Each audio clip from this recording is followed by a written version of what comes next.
तो last class में हम लोगों ने इंसुलेटिंग मटेरियल्स क्या होते हैं और उनका क्या क्या प्रॉपर्टीज़ होते हैं, जैसे इलेक्ट्रिकल प्रॉपर्टीज़ क्या होते हैं, मैकेनिकल प्रॉपर्टीज़ क्या होते हैं, केमिकल क्या होते हैं, विजुअल क्या होते हैं।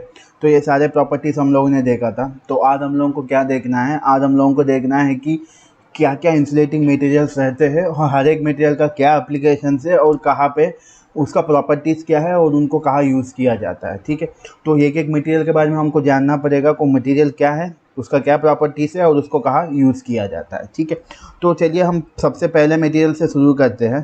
तो जो पहला मटेरियल हम लोग डिस्कस करने वाले हैं वो हमारा सिरामिक्स में आएगा। ठीक है, जो सबसे पहला मटेरियल हम लोग डिस्कस करने वाले हैं वो हमारा सिरामिक्स में आएगा। तो सिरामिक्स में जो हमारा पहला मटेरियल आएगा वो हमारा क्या होगा, पोर्सिलियन। ठीक है, जो आपका कप्स भी बनते हैं चाय के, वो सब को पोर्सिलियन से बनते हैं। तो सबसे पहला मटेरियल जो हम लोग डिस्कस करने वाले हैं वो है हमारा पोर्सिलियन। तो पोर्सिलियन क्या होता है, ठीक है, तो पोर्सिलियन नॉर्मली क्या होता है, ये क्ले प्लस क्वार्ट्ज।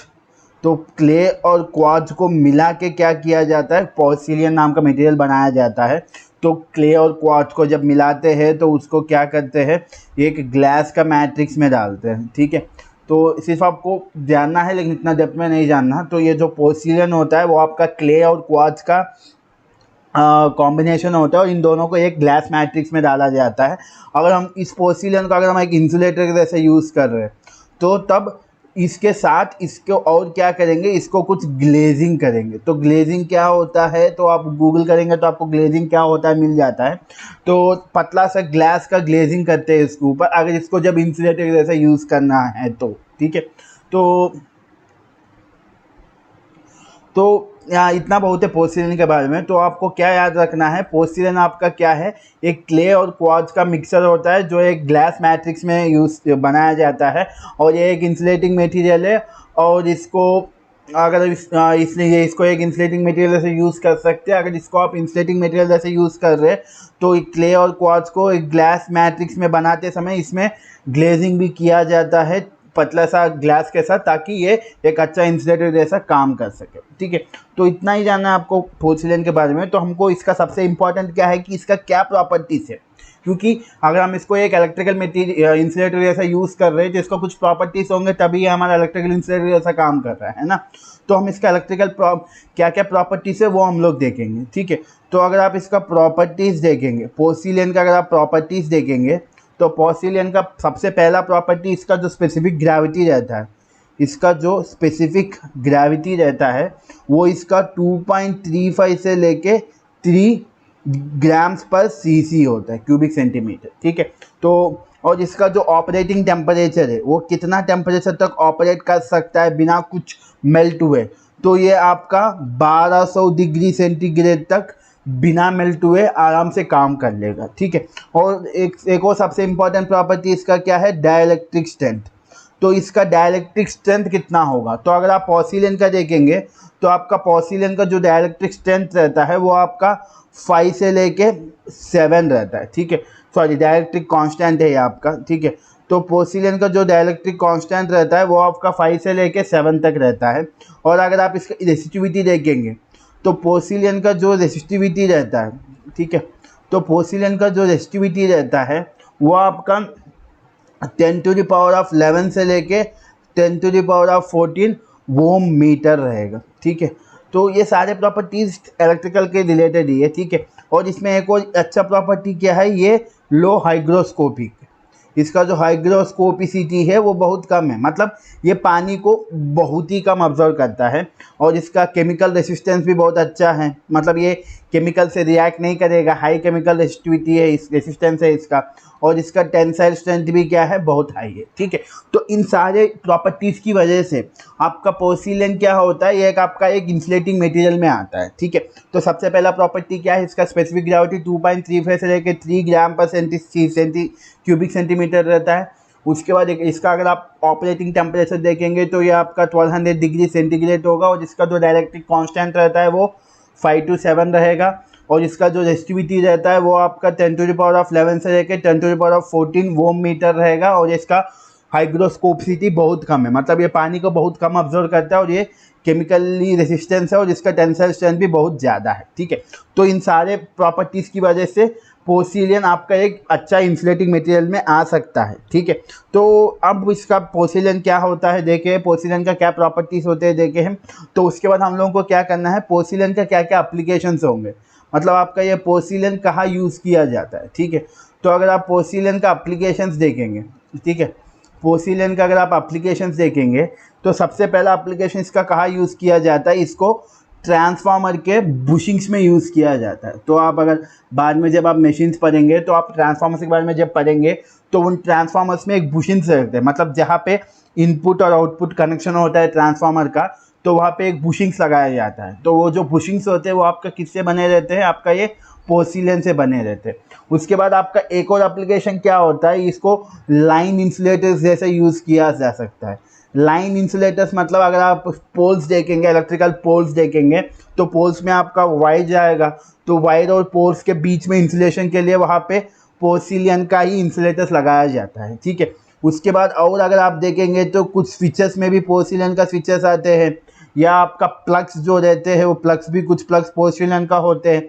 सॉकेट्स में भी कुछ जगह पोर्सिलियन यूज़ किया जाता है। और सबसे आपको इन सबसे ईजीली आपको जो देखे वो आप फ्यूज़ का जो होल्डर रहता है, आपका घर में जो किटकैट फ्यूज़ रहता है, तो उस फ्यूज़ का जो होल्डर रहता है वो भी आपका क्या होता है, पोर्सिलियन से बना रहता है, ठीक है। तो ये सारे आपके क्या है, पोर्सिलियन के कुछ एप्लीकेशन है। क्या क्या एप्लीकेशन है, ट्रांसफार्मर्स का बुशिंग्स में यूज़ किया जाता है, उसके बाद आपका लाइन इंसुलेटर्स में यूज़ किया जाता है, उसके बाद आपका स्विचेस, प्लग्स, सॉकेट्स या फ्यूज होल्डर्स में भी पोर्सिलियन को यूज़ किया जाता है, ठीक है। तो पोर्सिलियन आपका एक सिरामिक मटेरियल में एक पर्टिकुलर मटेरियल है। तो उसके बाद हमको एक और कौन सा मटेरियल देखना है, एक और हम जो मटेरियल देखेंगे वो हमारा क्या है, वो हमारा एल्यूमिना है, ठीक है, एल्यूमिना, ठीक है। तो एक और हम जो मटेरियल देखने वाले हैं वो है हमारा एल्यूमिना, ठीक है। तो एल्यूमिनियम मतलब ज़्यादा कन्फ्यूज मत होइए, यह आपका क्या है, एल्यूमिनियम ऑक्साइड, ठीक है। एल्यूमिनियम ऑक्साइड जो रहता है उसी को क्या बोलते हैं, एल्यूमिना बोलते हैं, ठीक है।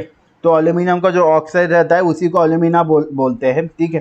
तो इसका जो केमिकल नाम रहता है वो Al2O3 होता है, ठीक है। एल्यूमिनियम ऑक्साइड को ही एल्यूमिना बोला जाता है, ठीक है। तो इतना बहुत है, हमको प्रॉपर्टीज़ और एप्लीकेशन सबसे ज़्यादा जानना है। तो अगर आप इसका प्रॉपर्टीज़ देखेंगे, ठीक है, अगर आप इसका प्रॉपर्टीज़ देखेंगे तो इसका सबसे पहला प्रॉपर्टी आपका क्या होगा, इसका स्पेसिफिक ग्रेविटी होगा, ठीक है।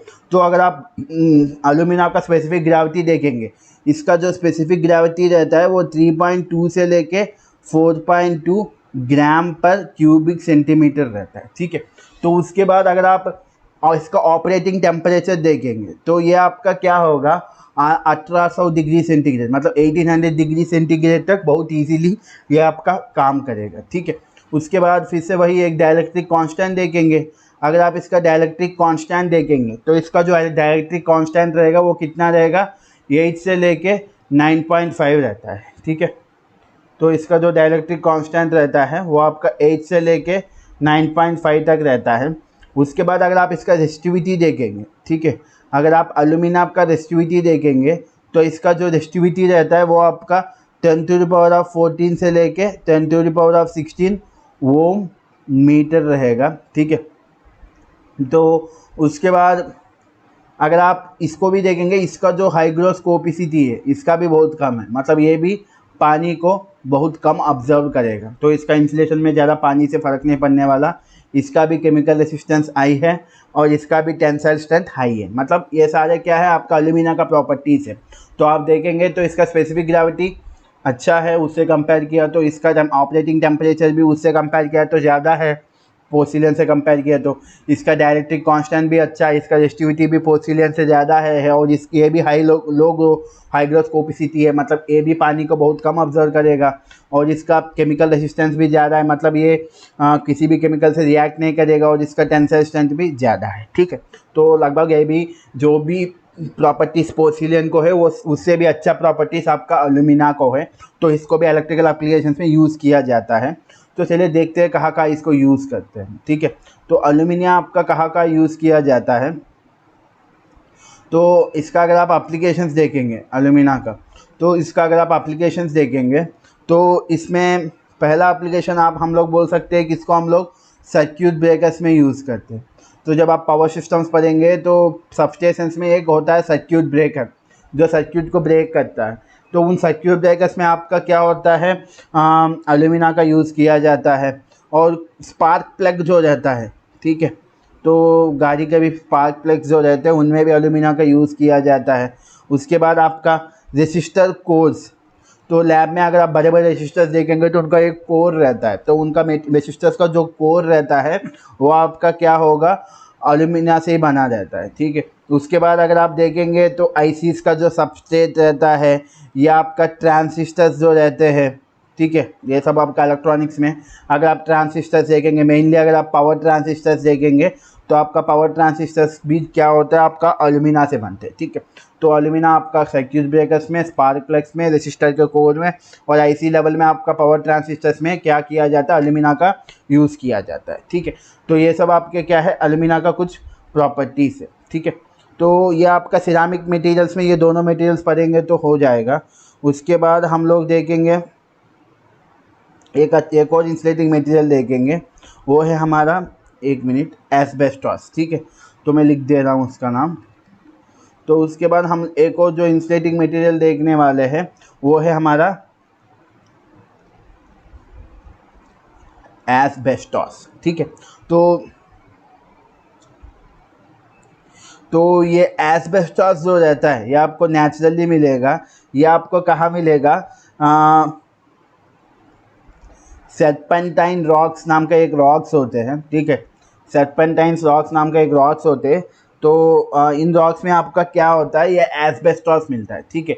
तो ये सर्पेंटाइन नाम का एक रॉक्स में मिलता है, तो इसके वजह से एस्बेस्टॉस को कुछ जगह क्या बोलते हैं, सर्पेंटाइन एस्बेस्टॉस भी बोला जाता है, ठीक है।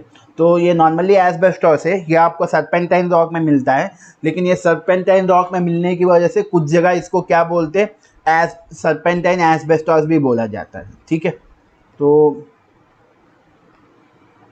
अगर आप देखेंगे तो इसका अगर आप देखेंगे जिसका ये आपको इंडिया में नहीं मिलेगा, तो इसके आपको मेनली कहाँ मिलेगा, ये जो एस्बेस्टॉस है, ये सर्पेंटाइन रॉक्स आपको इंडिया में नहीं मिलेंगे। ये मेनली आपका कहाँ से सप्लाई होता है, कनाडा से और अफ्रीका से, ठीक है। कनाडा और अफ्रीका में आपका सर्पेंटाइन रॉक्स मिलते हैं, तो वहाँ पे आपको क्या होता है, ये एस्बेस्टॉस मिलता है, ठीक है। तो इतना बहुत है एस्बेस्टॉस के बारे में। तो अब हम लोग इसका प्रॉपर्टीज़ देखेंगे, ठीक है। तो अगर आप एस्बेस्टॉस का प्रॉपर्टीज़ देखें, क्योंकि हमको प्रॉपर्टीज़ देखना है, अगर ये प्रॉपर्टीज़ सही है तो हमारा इलेक्ट्रिकल एप्लीकेशन में काम आएगा, ठीक है। तो अगर आप एस्बेस्टॉस का प्रॉपर्टीज़ देखेंगे, तो अगर इसका आप स्पेसिफिक ग्रेविटी देखेंगे तो एस्बेस्टॉस का स्पेसिफिक ग्रेविटी 1.9 से लेके 2.7 ग्राम पर सीसी होगा, ठीक है।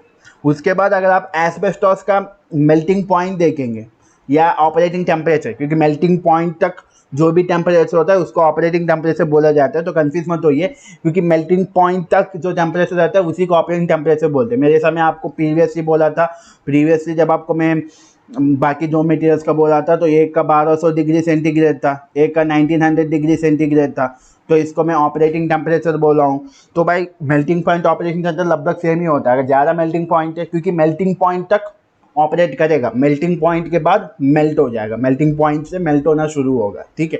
तो मेल्टिंग पॉइंट लिखूँ या ऑपरेटिंग टेम्परेचर लिखूँ कोई फ़र्क नहीं पड़ेगा, ठीक है, क्योंकि ऑपरेटिंग टेम्परेचर 1200 डिग्री मतलब उसका मेल्टिंग पॉइंट 1200 डिग्री है, मतलब 1200 डिग्री तक वो काम करेगा, 1200 डिग्री के बाद मेल्ट होना शुरू होगा, ठीक है। तो अगर आप देखेंगे आपका एस्बेस्टॉस का, तो एस्बेस्टॉस का मेल्टिंग पॉइंट या ऑपरेटिंग टेम्परेचर कितना होगा, 1500 डिग्री सेंटीग्रेड, 1500 डिग्री सेंटीग्रेड। मतलब आपका एस्बेस्टॉस 1500 डिग्री सेंटीग्रेड तक मेल्ट नहीं होगा, 1500 डिग्री सेंटीग्रेड के बाद मेल्ट होना शुरू होगा, ठीक है। उसके बाद अगर इसका आप डाइलेक्ट्रिक स्ट्रेंथ देखेंगे, तो इसका एक स्पेसिफिक वैल्यू नहीं है, लेकिन हर जगह क्या लिखा है, इसका डाइलेक्ट्रिक स्ट्रेंथ बहुत ज़्यादा है, ठीक है। तो स्पेसिफिक वैल्यू नहीं है, लेकिन इसमें एक प्रॉब्लम क्या है कि ये थोड़ा हाइग्रोस्कोपिक है, ठीक है, ये थोड़ा हाइग्रोस्कोपिक है, मतलब ये थोड़ा पानी को ऑब्जर्व करेगा। और एक और प्रॉपर्टी क्या है कि ये बैड कंडक्टर ऑफ इंसुलेटर है, ठीक, बैड कंडक्टर ऑफ हीट है, मतलब अगर ये थोड़ा गर्म होगा तो ये अपना हीट को आराम से कंडक्ट करके डिसिपेट नहीं कर पाएगा, इसमें हीट आएगा तो हीट इसी में रह जाएगा, बाहर कंडक्ट नहीं हो पाएगा, ठीक है। तो थोड़ा बहुत इसका प्रॉपर्टी सही नहीं है, लेकिन तब भी इसका डाइलेक्ट्रिक स्ट्रेंथ आप देखेंगे, इसका डाइलेक्ट्रिक स्ट्रेंथ बहुत ज़्यादा है।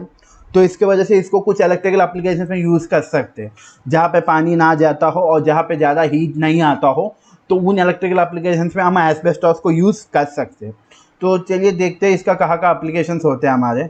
तो अगर आप एस्बेस्टॉस का एप्लीकेशंस देखेंगे, ठीक है, अगर आप एस्बेस्टॉस का एप्लीकेशंस देखेंगे तो इसका सबसे पहला एप्लीकेशन कहाँ होगा कि ये लो वोल्टेज वर्क्स में, ठीक है, लो वोल्टेज वर्क्स में इनका यूज़ कर सकते हैं। जहाँ जहाँ लो वोल्टेज होता है तो वहाँ पे आप इसको यूज़ कर सकते हैं, ठीक है, जैसा कि पाइप बनाने में, क्लॉथ बनाने में, उस बार जहाँ पे लो वोल्टेज होता है वहाँ पे।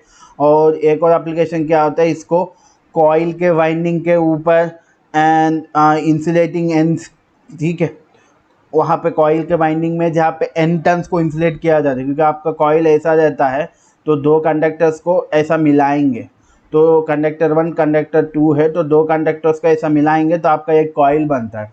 तो ये जो मिलता है इसको क्या बोलते हैं, एंड टर्न बोलते हैं, ठीक है। तो इन एंड टर्न्स को इंसुलेट करने के लिए हम लोग एस्बेस्टॉस को यूज़ कर सकते हैं, ठीक है। तो उसके बाद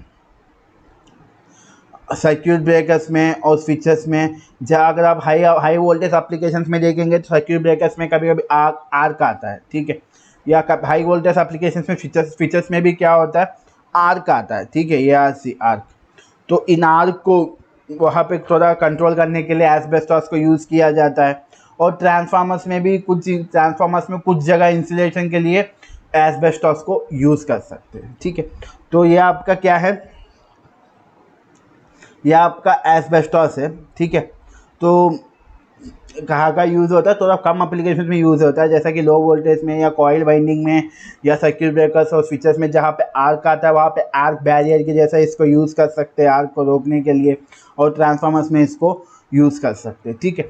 तो ये आपका क्या है, एस्बेस्टॉस है, ठीक है। तो ये एस्बेस्टॉस के बाद हम लोगों को क्या देखना है, एस्बेस्टॉस के कुछ प्रोडक्ट्स देखना है, ठीक है, एस्बेस्टॉस के कुछ प्रोडक्ट्स, क्योंकि एस्बेस्टॉस अकेला नहीं, इसका कुछ प्रोडक्ट्स भी होते हैं, ठीक है। तो अगर आप एस्बेस्टॉस का प्रोडक्ट्स देखेंगे तो एस्बेस्टॉस का प्रोडक्ट में आपका पहला एक प्रोडक्ट आता है इंडस्ट्रियल, ठीक है, इंडस्ट्रियल एस्बेस्टॉस प्रोडक्ट्स बोलते हैं उनको। तो इसमें जो पहला प्रोडक्ट आता है वो आपका एस्बेस्टॉस रोविंग, ये आपका पहला प्रोडक्ट है एस्बेस्टॉस में। और आपका दूसरा जो प्रोडक्ट आता है वो आपका एस्बेस्टॉस पेपर एंड बोर्ड, ठीक है, एस्बेस्टॉस पेपर एंड बोर्ड एक आता है। और तीसरा आपका क्या होता है, एस्बेस्टॉस सीमेंट। तो ये तीनों क्या है, ये तीनों एस्बेस्टॉस ही है, लेकिन एस्बेस्टॉस के कुछ प्रोडक्ट्स हैं, तो इनको आप एस्बेस्टॉस के प्रोडक्ट्स बोल सकते हैं, ठीक है। तो अब हम लोग एक एक प्रोडक्ट के बारे में देखेंगे, ठीक है। तो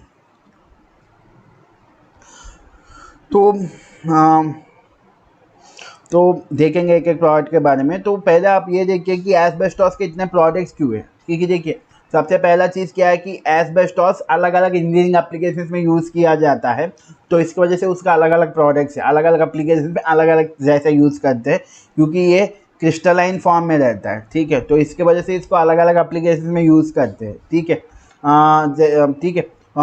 तो अलग अलग एप्लीकेशंस में जहाँ पे हाई टेम्परेचर एप्लीकेशंस में यूज़ करना है तो वहाँ पे एस्बेस्टॉस यूज़ किया जाता है। तो अगर आप एस्बेस्टॉस पहला वाला देखेंगे, सबसे पहला वाला अगर आप देखेंगे, सबसे पहला प्रोडक्ट हमारा क्या है, एस्बेस्टॉस रोविंग।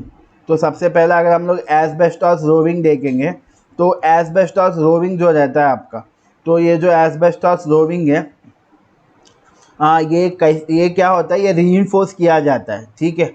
तो इसमें क्या होता है, आपका एस्बेस्टॉस का फाइबर लेते हैं, ठीक है, एस्बेस्टॉस का फाइबर लेते हैं और इसको क्या किया जाता है, कॉटन में या सिंथेटिक फाइबर्स में, ठीक है, कॉटन में या सिंथेटिक फाइबर्स में क्या किया जाता है, इसको रीइंफोर्स किया जाता है। मतलब एक ऊपर कॉटन लेंगे, नीचे कॉटन का फाइबर लेंगे और इसके बीच में क्या करेंगे, आपका एस्बेस्टॉस, मतलब एस्बेस्टॉस का फाइबर लेंगे और इस फाइबर को चारों तरह से हम लोग क्या करेंगे, कॉटन से या सिंथेटिक फाइबर से कवर करेंगे। तो ये आपका क्या होगा, एस्बेस्टॉस रोविंग बनता है, ठीक है। तो अगर आप इसका एप्लीकेशंस देखेंगे तो एस्बेस्टॉस जो आपका प्रॉपर्टीज़ लगभग थोड़ा बहुत सेम ही रहते हैं, जो आपका एस्बेस्टॉस रहते हैं उसका ही लगभग सेम ही रहते हैं, ठीक है। तो इसलिए मैं अभी आपको प्रॉपर्टीज़ नहीं बता रहा हूँ, एक एक प्रोडक्ट क्या होता है, इसका एप्लीकेशंस क्या होता है, यही बता रहा हूँ, क्योंकि प्रॉपर्टीज़ लगभग एस्बेस्टॉस के जैसे ही रहता है, ठीक है। ठीक है, तो ये अगर आप एस्बेस्टॉस रोविंग का एप्लीकेशन देखेंगे, ठीक है, तो इसको कहाँ यूज़ किया जाता है, आपका जो केबल्स रहते हैं, ठीक है, तो अलग से लिख देता हूँ नहीं तो आप लोग कंफ्यूज हो जाएंगे। तो अगर आप इसका एप्लीकेशंस देखेंगे एस्बेस्टॉस रोविंग का, ठीक है, तो पहला एप्लीकेशन, इसका एप्लीकेशन देखेंगे तो ये कहाँ यूज़ किया जाता है, आपका जो केबल्स रहता है, तो इन केबल्स के ऊपर इंसुलेशन प्रोवाइड करने के लिए हम लोग क्या करते हैं, एस्बेस्टॉस यूज़ करते हैं, ठीक है। और हीटिंग डिवाइसेस में केबल्स और कंडक्टर्स के ऊपर इंसुलेशन के लिए मेनली हीटिंग डिवाइसेस में, जैसा कि आप प्रेस देखेंगे, आपका जो आयरन करने वाला आयरन बॉक्स रहता है, तो आयरन बॉक्स एक हीटिंग डिवाइस है, ठीक है। तो उसके अंदर अगर आप देखेंगे तो आयरन बॉक्स में जो वायर रहता है या जो केबल रहता है, उस केबल के ऊपर एक कॉटन जैसा एक कवरिंग डाला होगा, ठीक है। तो वो जो कॉटन का कवरिंग होता है वो आपका क्या होता है, वो आपका एस्बेस्टॉस रोविंग होता है, ठीक है। तो वो कॉटन नहीं होता, कॉटन के बीच में एस्बेस्टॉस का रीइंफोर्स किया जाता है। तो जहाँ जहाँ आपका हीटिंग डिवाइसेस है, तो जैसा कि आपका प्रेस हो गया या आपका हीटर हो गया, तो इनमें आप देखेंगे तो वायर के ऊपर अंदर जहाँ पे हीटिंग एलिमेंट रहता है वहाँ पे वायर के ऊपर एक कॉटन डाला जाता है। वो कॉटन नहीं, कॉटन का कवरिंग होता है, ठीक है। तो वो कॉटन का कवरिंग नहीं होता, वो आपका क्या होता है, एस्बेस्टॉस रोविंग होता है, ठीक है। तो उसके बाद हम दूसरा प्रोडक्ट देखेंगे एस्बेस्टॉस में। तो ये एस्बेस्टॉस में हमारा दूसरा प्रोडक्ट क्या होगा, तो हमारा दूसरा प्रोडक्ट है एस्बेस्टॉस पेपर एंड बोर्ड, ठीक है। तो दूसरा हमारा प्रोडक्ट क्या है, एस्बेस्टॉस पेपर एंड बोर्ड, ठीक है। तो एस्बेस्टॉस पेपर एंड बोर्ड क्या होता है, ठीक है, ठीक है। तो ये भी क्या किया जाता है, आपका ये भी एक एस्बेस्टॉस का एक पेपर जैसा बनाया जाता है और जिसको क्या करते हैं, फिर से वही कॉटन या सिंथेटिक फाइबर या ग्लास फाइबर में रीइंफोर्स किया जाता है, ठीक है। तो एस्बेस्टॉस का पेपर जैसा बनाते हैं और इसको क्या करते हैं, ये कॉटन में या सिंथेटिक फाइबर में या ग्लास में, ठीक है, कॉटन में या सिंथेटिक फाइबर में या ग्लास में क्या किया जाता है, रीइंफोर्स किया जाता है, ठीक है। तो तब आपका क्या होता है, एस्बेस्टॉस पेपर या एस्बेस्टॉस बोर्ड बनता है, ठीक है। तो इसका अगर आप एप्लीकेशन देखेंगे, क्योंकि हमको सबसे इम्पोर्टेंट एप्लीकेशन ही देखना है, तो अगर आप एक मिनट, अगर आप एस्बेस्टॉस पेपर का एप्लीकेशंस देखेंगे, ठीक है, अगर आप इसका एप्लीकेशंस अगर आपको देखना है तो आपका एप्लीकेशंस में पहला एप्लीकेशन आपका क्या होगा, इसको भी हम लोग क्या करेंगे, केबल्स के ऊपर व्रैपिंग, केबल्स के ऊपर व्रैपिंग करने के लिए हम लोग क्या करते हैं, एस्बेस्टॉस पेपर का यूज़ किया जाता है। और ट्रांसफार्मर में, ठीक है, और आपका टीआरएफ मतलब ट्रांसफार्मर है, और आपका ट्रांसफार्मर में लेयर इंसुलेशन करने के लिए, ठीक है, आपका ट्रांसफार्मर में लेयर के ऊपर, ट्रांसफार्मर के अंदर वाइंडिंग लेयर के, एक लेयर के ऊपर दूसरा लेयर वाइंडिंग किया जाता है, तो उन लेयर्स के बीच में भी आपका क्या होता है, एस्बेस्टॉस पेपर का यूज़ किया जाता है, ठीक है। तो ठीक है, तो ये आपका एस्बेस्टॉस का दूसरा प्रोडक्ट है। उसके बाद एक और प्रोडक्ट है, देख लीजिए काम आएगा, ठीक है। तो आपका जो तीसरा प्रोडक्ट है वो आपका क्या है, एस्बेस्टॉस सीमेंट, ठीक है। प्रोडक्ट्स डिस्कस कर रहे थे, एक बार एस्बेस्टॉस सीमेंट के बारे में भी देखेंगे, ठीक है। तो एस्बेस्टॉस सीमेंट जो रहता है वो आपका क्या होता है, ये आपका इसमें 20% आपका क्या होगा, एस्बेस्टॉस का फाइबर होगा, ठीक है। 20% आपका क्या होगा, एस्बेस्टॉस का फाइबर होगा। उसके बाद 20% आपका एस्बेस्टॉस का फाइबर होगा और बाकी 80% आपका क्या होगा, आपका पोर्टलैंड सीमेंट होगा। एक पोर्टलैंड मतलब ये सीमेंट का एक टाइप है। तो आपका बाकी 80% आपका क्या होगा, पोर्टलैंड सीमेंट होगा, ठीक है। तो इसके वजह से इसको क्या बोला जाता है, एस्बेस्टॉस सीमेंट बोला जाता है, क्योंकि इसमें 20% आपका एस्बेस्टॉस फाइबर है और बाकी 80% आपका पोर्टलैंड सीमेंट है, ठीक है। तो ठीक है, तो इसके ऐसा यूज़ करने का, देखिए अब इसको आप प्रॉपर्टीज़ देखेंगे क्योंकि ये थोड़ा अलग है, तो इसका थोड़ा प्रॉपर्टीज़ देखेंगे, ठीक है। तो अगर आप एस्बेस्टॉस सीमेंट का प्रॉपर्टीज़ देखेंगे तो सबसे पहला प्रॉपर्टी इसका क्या होगा, इसका मैकेनिकल स्ट्रेंथ बहुत अच्छा होगा, ठीक है, अच्छी बात है। और ये थर्मली स्टेबल होगा। थर्मली स्टेबल मतलब ये हीट से ज़्यादा इसमें ज़्यादा प्रॉब्लम नहीं होने वाला है, स्टेबल रहेगा, ठीक है। और इसका अगर आप देखेंगे तो मान लीजिए इलेक्ट्रिक की वजह से कहीं पे आर्किंग हो रहा है, इलेक्ट्रिक आर्किंग को ये क्या करेगा, हाई रेसिस्टेंस प्रोवाइड करेगा। मतलब इलेक्ट्रिक आर्किंग नहीं होगा। अगर आप एस्बेस्टॉस सीमेंट लगाएंगे तो जहाँ पे इलेक्ट्रिक आर्किंग होता है, इलेक्ट्रिक की वजह से जहाँ पे आर्क बनते हैं, ठीक है, इलेक्ट्रिक की वजह से जहाँ पे आर्क बनते हैं तो वो आर्किंग को ये क्या करेगा, अच्छे से रेजिस्टेंस प्रोवाइड करेगा। लेकिन यहाँ पे एक और प्रॉब्लम क्या है, ये आपका क्या है, हाइग्रोस्कोपिक है। मतलब ये पानी को ऑब्जर्व करेगा और इसका इंसुलेशन धीरे धीरे रेजिस्टेंस इसका कम हो सकता है पानी को ऑब्जर्व करते समय, ठीक है। तो चलिए इसका एप्लीकेशंस देखते हैं। तो अगर आप एस्बेस्टॉस सीमेंट का आप अगर एप्लीकेशंस देखेंगे तो इनको हम लोग कहाँ देख सकते हैं, तो इनको हम लोग स्विच का जो पैनल्स रहते हैं, स्विचेस का जो पैनल्स रहते हैं, तो उन पैनल्स को जब बनाया जाता है कंस्ट्रक्शन के समय तो वहाँ पे क्या किया जाता है, एस्बेस्टॉस सीमेंट को यूज़ किया जाता है, ताकि जब वहाँ पे हम लोग स्विच बोर्ड लगाएंगे तो अगर स्विच बोर्ड में कुछ आर्क आएगा तो वो एस्बेस्टॉस सीमेंट उस आर्क को सप्रेस कर देगा, ठीक है।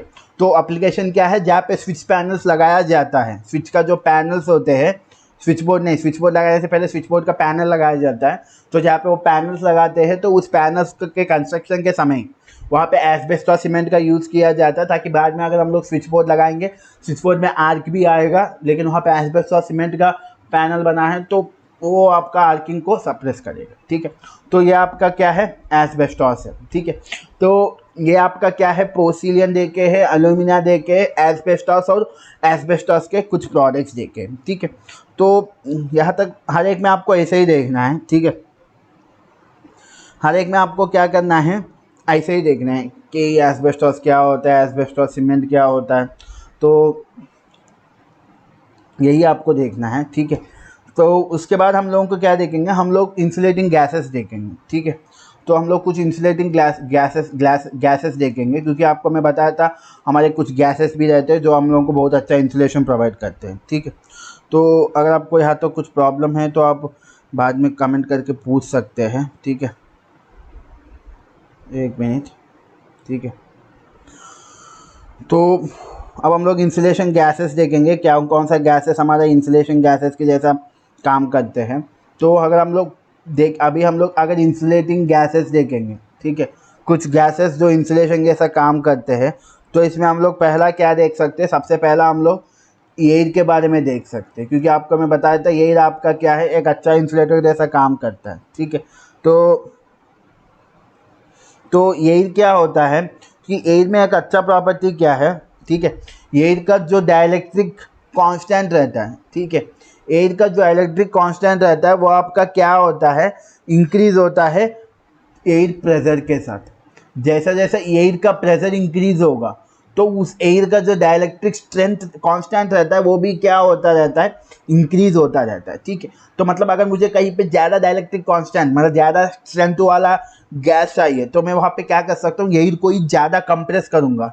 तो अगर मैं एयर को ज़्यादा कंप्रेस करूँगा तो आपका एयर का जो प्रेशर है वो क्या हो जाएगा, इंक्रीज़ हो जाएगा। जैसे एयर का ये प्रेशर इंक्रीज़ हो जाएगा तो एयर का जो डाइलेक्ट्रिक कांस्टेंट है वो इंक्रीज़ हो जाएगा, वहाँ पे आपका एयर क्या होगा, एक अच्छा इंसुलेटर जैसा काम करने लगेगा, ठीक है। तो इसलिए एयर को क्या किया जाता है, बहुत जगह इन इलेक्ट्रिकल एप्लीकेशन से इंसुलेशन जैसा यूज़ कर सकते हैं। जैसे कि आपको मैं अगर कॉमन एग्जाम्पल बताऊंगा तो कुछ जगह जैसा आप देख सकते हैं, जो हमारा घरों के पास पोल्स के ऊपर वायर जाते हैं तो वायर और पोल के बीच में इंसुलेटर यूज़ किया जाता है। लेकिन वायर देखेंगे तो वायर आपका हवा में है तो वायर के सराउंडिंग में कोई इंसुलेशन नहीं यूज़ करते, लेकिन आप तब भी देख सकते हैं एक वायर यहाँ पे रहेगा, एक वायर यहाँ पे रहेगा, तो इनके बीच में कुछ डिस्टेंस रखते हैं, ठीक है। दोनों वायर पोल के ऊपर जा रहे होंगे, दोनों वायर के बीच में कुछ डिस्टेंस रखते हैं। तो इस वायर के बीच में करंट क्यों नहीं फ्लो हो रहा, क्योंकि बीच में आपका क्या है, एयर है, और ये एयर क्या कर रहा है, एक इंसुलेशन जैसा काम कर रहा है। इसलिए दो वायर जो बगल बगल में है उनके बीच में इलेक्ट्रिक कंडक्शन नहीं हो रहा, क्योंकि बीच में एयर यहाँ पे इंसुलेशन जैसा काम कर रहे हैं, ठीक है। उसके बाद कुछ एयर कंडेंसर्स आते हैं, तो एयर कंडेंसर्स भी आपका क्या होता है, इंसुलेटर जैसा काम करते हैं। उसके बाद आप बहुत सारे एप्लीकेशन है, वहाँ पे आपका एयर को यूज़ किया जाता है। ठीक है, तो उसके बाद हमको सबसे पहले ये नहीं देखना, हमको इस एयर के बाद हमको कुछ इंपॉर्टेंट गैसेस है, तो उन गैसेस को हमको देखना है।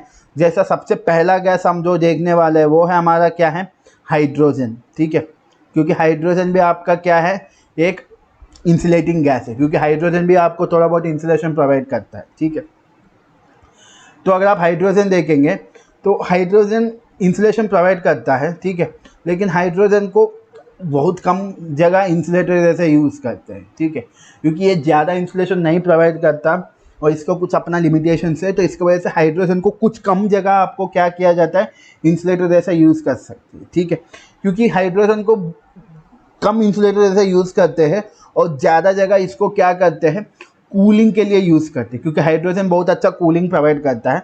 तो बहुत सारे इलेक्ट्रिकल एप्लीकेशंस में हाइड्रोजन को कूलिंग के लिए यूज़ करते हैं और बहुत ही कम एप्लीकेशंस में हाइड्रोजन को एक इंसुलेटर जैसा यूज़ करते हैं। ठीक है, तो ये हाइड्रोजन आपका कुछ ही जगह इंसुलेटर जैसा यूज़ करते हैं। तो जैसा कि आप देखेंगे तो आपका वो ओवर है ट्रांसमिशन लाइन्स में एयर में हाइड्रोजन रहता है, तो हाइड्रोजन आपको इंसुलेशन प्रोवाइड करता है कुछ प्लगर्स में, कुछ इलेक्ट्रिकल मशीन्स में और कुछ इक्विपमेंट्स में, कुछ इलेक्ट्रिकल मशीन्स में। ठीक है, कुछ इलेक्ट्रिकल मशीन्स में भी हाइड्रोजन का यूज़ किया जाता है। वहाँ पे उन मशीन्स में हाइड्रोजन आपका कूलिंग ही प्रोवाइड करता है और थोड़ा बहुत इंसुलेशन भी प्रोवाइड करता है। और कुछ अपैरेटस, कुछ इलेक्ट्रिकल डिवाइसेस है, उनमें भी हाइड्रोजन गैस भरा जाता है, ताकि वो गैस उन डिवाइसेस में कूलिंग, हीट को कूल करने के लिए भी काम करेगा और वहाँ पे थोड़ा बहुत इंसुलेशन भी प्रोवाइड करने का काम करेगा। ठीक है, प्रॉपर्टीज़ में सबका मिला के एक ही बार बताऊंगा, क्योंकि सारे गैसेस का प्रॉपर्टीज़ लगभग सेम ही रहता है। ठीक है, थोड़ा बहुत फ़र्क रहता है, लेकिन कंबाइन करके एक ही बार हम लोग प्रॉपर्टीज़ देखेंगे। ठीक है, तो उसके बाद एक और जो गैस हम लोग बात करेंगे वो हम लोग क्या बात करेंगे, नाइट्रोजन। ठीक है, तो अगर आप नाइट्रोजन देखेंगे तो नाइट्रोजन गैस को बहुत सारे एप्लीकेशंस में इंसुलेटर ही जैसा यूज़ करते हैं। बल्कि मैं आपको हाइड्रोजन के बारे में क्या बताया, हाइड्रोजन को कुछ ही जगह इंसुलेटर जैसे यूज़ करते हैं और बहुत ज़्यादा जगह कूलिंग के लिए यूज़ करते हैं। लेकिन अगर आप जब नाइट्रोजन में आएंगे तो नाइट्रोजन आपका बहुत सारे जगह इंसुलेटर जैसा यूज़ किया जाता है, हाइड्रोजन जैसा नहीं है। ठीक है, ठीक है, जैसा कि आप अगर इसका एप्लीकेशन देखेंगे तो जैसा हाई वोल्टेज एप्लीकेशंस में, मान लीजिए ये एक पावर स्टेशन है, वहाँ पे एक हाई वोल्टेज केबल भेजना है, 220 वोल्ट 440 वोल्ट का केबल भेजना है, लेकिन मेरे पास ज़्यादा जगह नहीं है, क्योंकि अगर बड़ा केबल में ज़्यादा वोल्टेज है तो 440 वोल्ट केबल्स को भेजना है, तो दोनों के बीच में डिस्टेंस ज़्यादा रखना पड़ेगा अगर मैं उनको हवा ओवरहेड ट्रांसमिशन लाइन मतलब पोल्स के ऊपर भेज रहा हूँ तो। लेकिन मेरे पास इतना गैप नहीं है, मुझे इन दोनों को कम स्पेस में बगल बगल में भेजना है, तो तब मैं क्या कर सकता हूँ, एक पाइप बना सकता हूँ और इन पाइप में मैं क्या करूँगा, पूरा नाइट्रोजन का गैस फिल कर दूंगा और उसके बाद इस पाइप के अंदर मैं क्या करूँगा, वो केबल डाल दूंगा। तो इस केबल में अगर 440 वो केवी भी जा रहा है, तो अगर इन दोनों को बगल बगल में भी रखेंगे तो इन दोनों में एक इलेक्ट्रिक कंडक्शन नहीं होगा, क्योंकि इस केबल के अंदर, ये केबल इस पाइप के अंदर है, उस पाइप में कौन सा गैस भरा गया है, नाइट्रोजन, और इस पाइप में भी कौन सा गैस भरा गया है, नाइट्रोजन। मतलब जैसे देखिए मेरा एक सबस्टेशन है, तो मेरा सबस्टेशन से 440 किलो वोल्ट्स का सप्लाई आ रहा है। ठीक है, और मुझे क्या करना है, इसको सबस्टेशन से कहीं बाहर ले जाना है। मान लो 440 ज़्यादा हो गया, मान लो 13 किलो वोल्ट्स। ठीक है, तो जनरेटर 13 किलो वोल्ट जनरेट कर रहा है, अब मुझे इसको भेजना है, तो 13 किलो वोल्ट के लिए मुझे मान लो इतना डिस्टेंस रखना है अगर मैं पोल के ऊपर रख रहा हूँ, लेकिन मेरे पास इतना जगह नहीं है, दोनों तार को बगल बगल में ही भेजना है। तो मैं क्या कर सकता हूँ, 2 पाइप लूँगा। ठीक है, दोनों पाइप में मैं क्या करूँगा, नाइट्रोजन गैस भर दूंगा। ठीक है, उसके बाद इस पाइप में एक कंडक्टर डाल दूंगा, इस पाइप के अंदर एक और कंडक्टर डाल दूंगा। अगर आप ये दोनों पाइप बगल में भी है तो इन दोनों के अंदर जो कंडक्टर्स है उनके बीच में कंडक्शन नहीं होगा, क्योंकि इस कंडक्टर के जो पाइप है इसमें नाइट्रोजन भरा गया है, इस कंडक्टर जिस पाइप में है उस पाइप में भी नाइट्रोजन भरा गया है, तो वो नाइट्रोजन एक अच्छा इंसुलेशन प्रोवाइड करेगा। ठीक है, ठीक है, तो कुछ लोगों को डाउट आएगा कि इसका एयर क्यों नहीं भरेंगे। तो एयर यहाँ पे इसलिए नहीं भरेंगे क्योंकि एयर में एक प्रॉब्लम क्या होता है, जैसे जैसा वोल्टेज बढ़ता जाएगा तो एयर में क्या होता है, ऑक्सीडेशन होने लगता है, तो ऑक्सीडेशन की वजह से आपका इलेक्ट्रिक कंडक्शन हो सकता है, तो इसलिए एयर को नहीं यूज़ करते, नाइट्रोजन को यूज़ किया जाता है। तो सबसे बड़ा एप्लीकेशन क्या है, इसको हाई वोल्टेज एप्लीकेशंस में नाइट्रोजन को यूज़ किया जाता है। ठीक है, तो उसके बाद एक और गैस जो हमको डिस्कस करना है इंसुलेटिंग गैसेस में, वो है हमारा सल्फर हेक्सा फ्लोराइड, ठीक है, सल्फर हेक्सा फ्लोराइड जिसको SF6 भी बोलते हैं, ठीक है। तो नॉर्मली क्या होता है, आप एक सल्फर लेके, ठीक है, आप एक सल्फर लीजिए और इस सल्फर को अगर आप नॉर्मल एटमॉस्फेयर में बंद करेंगे, ठीक है, इस सल्फर को अगर आप नॉर्मल एटमॉस्फेयर में बंद करेंगे तो तब आपका क्या होता है, ये सल्फर हेक्सा फ्लोराइड बनता है, ठीक है। तो ये सल्फर हेक्सा फ्लोराइड का क्या है कि इसका जो इंसुलेशन, इसका जो रेसिस्टेंस आता है वो बहुत ज़्यादा रहता है, ठीक है। तो इसकी वजह से इसको बहुत सारी जगह यूज़ किया जाता है, ठीक है। तो जैसे आपका मैं कुछ प्रॉपर्टीज़ बता दे रहा हूँ सल्फर हेक्साइड फ्लोराइड का, क्योंकि ये बहुत आपका इंपॉर्टेंट है, तो इसका प्रॉपर्टीज़ में मेनली कॉन्सेंट्रेट कर रहा हूँ। तो आपका सल्फर हेक्सा फ्लोराइड का अगर आप प्रॉपर्टीज़ देखेंगे तो इसका, क्योंकि ये बहुत जगह यूज़ किया जाता है, बाकी हाइड्रोजन नाइट्रोजन बहुत कम जगह, हाइड्रोजन तो बहुत ही कम जगह इंसुलेटर जैसे यूज़ किया जाता है, नाइट्रोजन कुछ जगह यूज़ किया जाता है, लेकिन ये जो सल्फर हेक्सा फ्लोराइड है ये बहुत ज़्यादा इलेक्ट्रिकल एप्लीकेशंस में यूज़ किया जाता है। तो अगर आप इसका प्रॉपर्टीज़ देखेंगे तो सबसे पहला प्रॉपर्टी इसका क्या है, इसका डाइलेक्ट्रिक स्ट्रेंथ क्या है, बहुत हाई है, ठीक है। डाइलेक्ट्रिक स्ट्रेंथ हाई है मतलब इसको बहुत ही जगह इंसुलेटर जैसा यूज़ कर सकते हैं, ठीक है। और इसमें एक और क्या है कि ये नॉन फ्लेमेबल है, मतलब इसमें आग नहीं लगेगा, ठीक है। उसके बाद इसका जो कूलिंग प्रॉपर्टी है, ये आपका इंसुलेशन तो प्रोवाइड करेगा ही करेगा, उसके साथ ये जो कूलिंग प्रोवाइड करेगा ये आप नाइट्रोजन से या हाइड्रोजन से कंपेयर करेंगे तो ये आपको बहुत अच्छा कूलिंग प्रोवाइड करेगा, ठीक है। और इसका एक और अच्छा प्रॉपर्टी क्या है, जैसा आपको एयर के कंडीशन में बताया था कि आप एयर को जितना ज़्यादा प्रेशराइज करेंगे एयर का डाइलेक्ट्रिक स्ट्रेंथ उतना ही इंक्रीज होगा, ठीक है। वैसे ही आप अगर इसको सल्फर हेक्सा फ्लोराइड का जितना ज़्यादा प्रेशराइज करेंगे तो इसका जो डाइलेक्ट्रिक स्ट्रेंथ है वो इतना ज़्यादा इंक्रीज होगा। मतलब इसको सल्फर हेक्सा फ्लोराइड को लेके, इस सल्फर SF6 गैस को लेके मैं किस कंप्रेसर यूज़ करके इसका प्रेशराइज किया हूँ इसको, तो इसका जो डाइलेक्ट्रिक स्ट्रेंथ होगा वो क्या हो जाएगा, इंक्रीज हो जाएगा। तो आप देख सकते हैं नॉर्मली इसका डाइलेक्ट्रिक स्ट्रेंथ ज़्यादा है, इसमें आग नहीं लगेगा, ये कूलिंग भी प्रोवाइड करेगा, लेकिन इसको मैं थोड़ा और प्रेशराइज करूँगा, कंप्रेस करूँगा इस एयर को, तो इसका जब प्रेशर इंक्रीज हो जाएगा तो ये जो SF6 गैस का जब कंप्रेस करने के बाद प्रेशर इंक्रीज होगा तो इसका डाइलेक्ट्रिक स्ट्रेंथ और अच्छा से इंक्रीज हो जाएगा, ठीक है।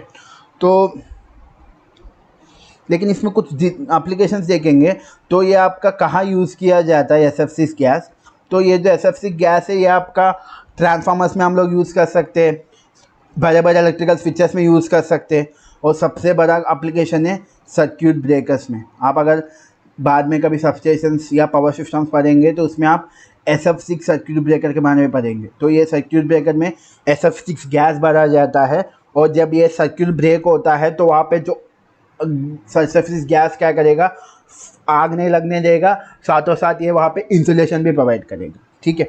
तो ये आपका क्या है SF6 गैस के बारे में है। लेकिन इसके बारे में एक और भी देखना है, इसका एक छोटा सा डिसएडवांटेज भी है, तो वो भी हम लोग देख लेंगे। तो इस SF6 गैस का क्या डिसएडवांटेज है, तो अगर आप इस SF6 गैस के डिसएडवांटेज देखेंगे, ठीक है, तो अगर आप इसका ज़्यादा डाइलेक्ट्रिक स्ट्रेंथ गिराइए तो इसको आपको क्या करना पड़ेगा, ज़्यादा प्रेशराइज करना पड़ेगा। मतलब इसको आपको क्या करना पड़ेगा, इसको ज़्यादा कंप्रेस करना पड़ेगा ताकि ये आपको ज़्यादा डाइलेक्ट्रिक स्ट्रेंथ दे, ठीक है। मतलब इस गैस को प्रेशराइज करने के लिए हमको इसको कंप्रेस करना पड़ेगा, तभी इसका क्योंकि प्रेशराइज होगा तभी अच्छा डाइलेक्ट्रिक स्ट्रेंथ करेगा। तो इसको प्रेशराइज करने के लिए हमको कंप्रेसर चाहिए, तो हमको इसमें क्या होता है, अलग से एक और कंप्रेसर यूज़ करना पड़ेगा। जब भी हमको SF6 गैस यूज़ करना है तो इस गैस को कंप्रेस करना है ताकि अच्छा डाइलेक्ट्रिक स्ट्रेंथ दे, तो इस गैस को कंप्रेस करने के लिए हमको अलग से एक कंप्रेसर की ज़रूरत पड़ेगा, ठीक है। एक और प्रॉब्लम क्या है SF6 गैस में कि इसमें क्या है, आपका सल्फ़र है, क्योंकि आपको बताया था सल्फ़र को हम जब एटमॉस्फेयर में बंद करेंगे, जलाएंगे, तो जब हमारा SF6 बनता है। तो इसमें सल्फ़र होने की वजह से इसमें अगर आप सर्किट ब्रेकर में यूज़ करेंगे तो ये क्या करेगा, आपका सर्किट ब्रेकर का जो कॉन्टैक्ट्स रहेंगे, दो कॉन्टैक्ट्स रहेंगे सर्किट ब्रेकर में, यही दोनों अलग हो जाएंगे, पहले मिले रहेंगे उसके बाद अलग हो जाएंगे। तो इन कॉन्टैक्ट्स के ऊपर क्या होगा, करोजन, मतलब जंग लगना शुरू हो जाएगा, क्योंकि इसमें सल्फ़र है और ये सल्फ़र क्या करेगा, इन कॉन्टैक्ट्स के ऊपर जंग लगा देगा, ठीक है। तो ये दोनों डिसएडवांटेज है। पहला क्या है, इसको हाई डाइलेक्ट्रिक स्ट्रेंथ चाहिए तो इसको कंप्रेस करने के लिए अलग से कंप्रेसर यूज़ करना पड़ेगा, और इसका कॉन्टैक्ट्स में जंग लगने का चांस है तो इसको जंग लगेगा, क्योंकि इसमें सल्फ़र है, तो ये सल्फ़र क्या करेगा, इसका कॉन्टैक्ट्स के ऊपर जंग करवाएगा, करोजन करवाएगा, ठीक है। तो ये हम लोग क्या देखे थे आज, पोर्सिलियन के बारे में देखे थे, प्रॉपर्टीज एप्लीकेशंस, एल्यूमिनिया का प्रॉपर्टीज एप्लीकेशंस, एस्बेस्टोस का प्रॉपर्टीज एप्लीकेशंस, एस्बेस्टोस के 2-3 और प्रोडक्ट्स थे तो उनका प्रॉपर्टीज और एप्लीकेशंस। उसके बाद इंसुलेटिंग गैसेस में हम लोग एयर क्या होता है, नाइट्रोजन क्या होता है, हाइड्रोजन क्या होता है, SF6 क्या होता है, और स्पेशली SF6 का क्या प्रॉपर्टीज होते हैं, क्या एप्लीकेशंस को होते हैं SF6 का, और इसको कुछ डिसएडवांटेज भी है वो क्या होते हैं, तो ये सब देखे थे, ठीक है। तो जैसे आपको हर बार पूछ रहा हूँ कि अगर आपको इसमें डाउट है तो कमेंट करके पूछ सकते हैं, या व्हाट्सएप ग्रुप में पूछ सकते हैं, या मुझे मैसेज करके भी पूछ सकते हैं, ठीक है। तो यहीं पे एंड करते हैं। तो अगले क्लास में हमको और कुछ इंसुलेटिंग मटेरियल्स देखना है तो वो हम लोग अगले क्लास में देखेंगे, ठीक है। तो थैंक यू।